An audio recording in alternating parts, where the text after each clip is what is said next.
This is One on One.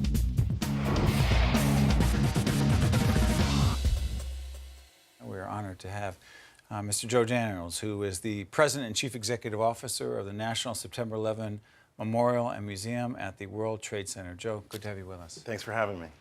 For those of you who do not know, Joe, tell us about it. And by the way, the entire time we'll put up the website so people can find out more information. Go to your website because it's an extraordinary place, and it is free, by the way. Absolutely. Even though donations are encouraged. Absolutely. We are, talk about it. We're a nonprofit, and last September 11th, on the 10th anniversary, we dedicated the memorial. We had over 10,000 9/11 family members come, and it was a very, very special day. For many of those family members who never had the ability to bury their dead, there's actually 40% of all the family members never got any human remains back at all. So when they came to the memorial on that day and had that process of finding the names of their loved ones on this memorial permanently inscribed in bronze, it was a pretty special day. How much pressure is there to do this? I know it sounds like a ridiculous question. To do it right, I don't even know what right is. I know what wrong is. How much pressure is to do it right? It's been an incredibly difficult challenge in that if you think about there's 2,983 victims. Each of those victims could have had 5, 10 family members more. It's a base of 50,000 9/11 family members. And then the public, then the downtown interests in New York City itself, the politicians. Getting it right was something that is a challenge. But a young architect, Michael Arad, won the largest international design competition in history. There was over 5,200 entries that were submitted, and his design, Reflecting Absence, which is fundamentally— Say it again, reflecting. Reflecting Absence, which fundamentally are two voids, the largest man-made waterfalls in the country, that sit and mark and honor the very footprint where the towers stood, with the names around the pools. That's sort of struck the right chord. But we didn't know how it was really going to be received until that day on 9/11. And then the next day we opened to the public on September 12th. And as of just last week, we've surpassed the 3 million visitor mark, and we've been open 9 months. So the public is responding. We've had visitors from over 150 different countries, certainly all 50 states. And it's being embraced, and it couldn't make the folks who work on this project any happier. And it's not easy to get in. It's a busy time. It's a busy time. But the thing is, People do it online? They can do it online, 911memorial.org. It's a free pass, as you said earlier. We want everybody in the country, and really everybody around the world, to come to this memorial. Right now, the reason you need a pass is that the construction surrounding our site, so One World Trade Center, the other towers, is still going up. But the vision, of course, long term, is that this will be a memorial that will be a public space, a park, where people can come on, come off, sit with a colleague, sit on a bench, think about how special this place is, and that's coming too.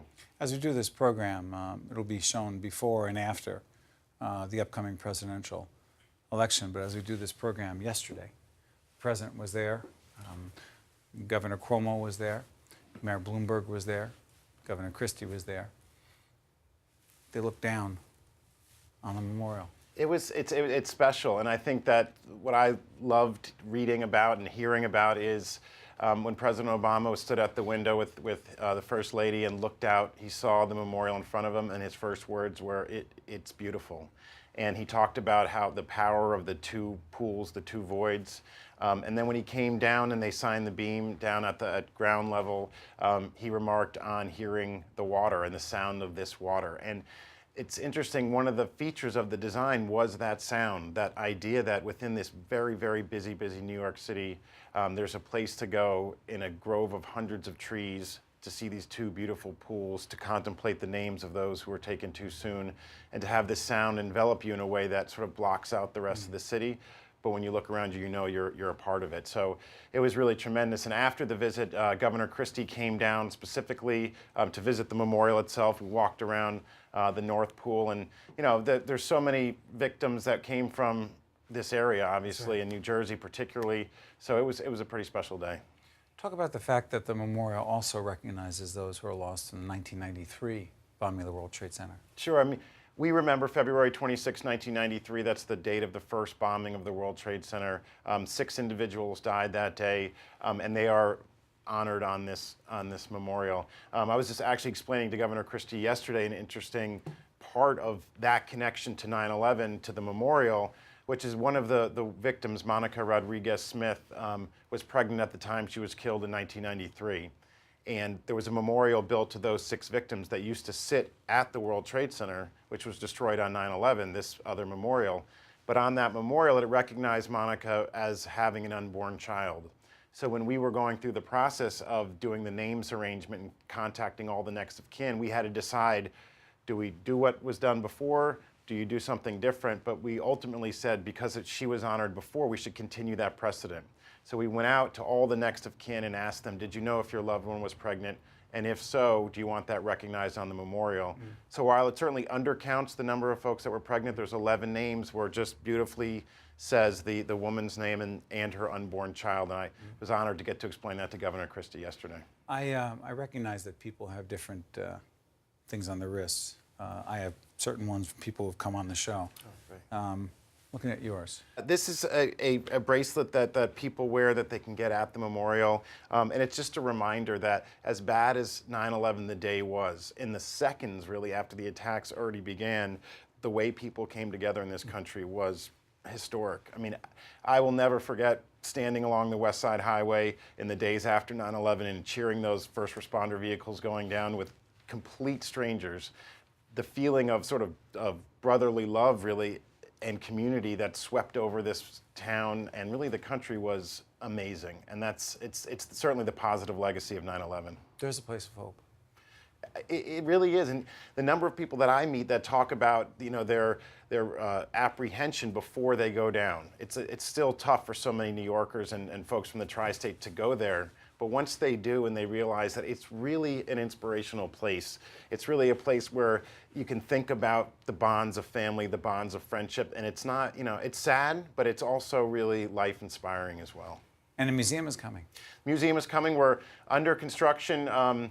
As far as the exhibits are being fabricated off-site, we're working with our partners at the Port Authority to get through a few contentious areas, but nothing is ever easy at the World Trade Center. They want it built, we want it built. We just have to figure out how to align our incentives, but we will certainly have a museum that will fulfill the important obligation of education and telling the next generations that are coming behind us what happened, and most importantly, how we responded. Joe, one more time, tell folks how they can go online and get information and tickets. Sure.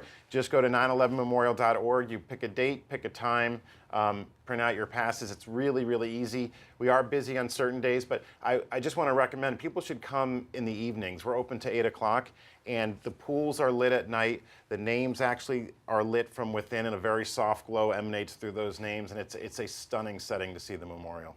Joe, thank you for joining us. Thank you for having me. We wish you nothing but the best, and I have a feeling that a lot of people are going to be logging on to the site. Thank you, Joe. Appreciate it. Stay right there. Thank you. One-on-one from the Tisch WNET studios right here in Lincoln Center continues right after this. Stay with us.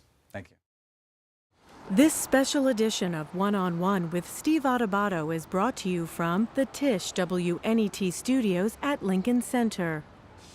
Funding has been provided by Adler Aphasia Center, empowering, enhancing, and enriching the lives of people with aphasia and their families. The Russell Berry Foundation, Fedway Associates Inc., J.H. Cohn, Accountants and Consultants. We turn expertise into results. And by PSE&G, committed to improving New Jersey's economy and strengthening its communities. Promotional support provided by The Record, North Jersey's trusted source, and NorthJersey.com. Transportation provided by Airbrook Limousine, serving the metropolitan New York-New Jersey area. One-on-One with Steve Adubato has been produced in partnership with St. Joseph's Healthcare System.